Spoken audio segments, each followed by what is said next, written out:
ఏంటో తీయాలని తీస్తున్నావా కానీ దీంట్లో మ్యాటర్ అయితే ఏమీ లేదు. ఎప్పుడు నువ్వు వంటింట్లో ఉండేదే తీస్తున్నావంటే, ఇంకా నాకు వంటిల్లే ప్రపంచమండి. ఇంట్లో వస్తే నాకు వంటిల్లు తప్పితే ఇంక వేరే ఏం పని ఉండదండి. పనికి వెళ్ళి వచ్చిన తర్వాత ఇంట్లో వంటిల్లు క్లీన్ చేసుకోవడమే ఉంటుంది.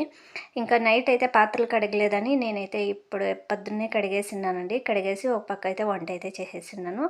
ఇంకా పులిహోర చేసిన్నాను. ఇంకా ఎందుకో తినబుద్ధి కాలేదండి. పొద్దున్నే రైస్ తినబుద్ధి కాలేదు. అందుకని కాఫీ అయితే పెట్టుకున్నాననమాట. కాఫీ తాగేసి వెళ్ళిపోతే ఇంక మధ్యాహ్నం అయితే తిందాంలే అనుకుంటున్నాను. ఈ మధ్య పొద్దున్నే ఎందుకో తినబుద్ధి అవ్వట్లేదు. ఇంకా ఆయన తిడుతున్నారనమాట ఇంట్లో కూడా, పొద్దున్నే తినకుండా వెళ్తా ఉండవు, ఇంకా గ్యాస్ట్రిక్ అట్లా వచ్చేస్తుంది అని తిడుతున్నారు. ఇంకేం పర్వాలేదులే అని కాఫీ అయితే తాగేసి వెళ్తున్నాను అనమాట. ఇంక ఏడదాడే ఉంటే ఇంక మా పాప రెడీ అయ్యి ఏడదాడే పెట్టేసి వెళ్ళింది. ఇంకా అన్నీ ఎత్తి పెట్టేసి సాయంకాలం వచ్చినా నాకే పని కాబట్టి ఎప్పుడు వీలు తెస్తే అన్నీ ఎత్తి పెట్టుకుని వేస్తూ ఉంటాను అనమాట. ప్లీజ్ సబ్స్క్రైబ్ చేసుకోండి.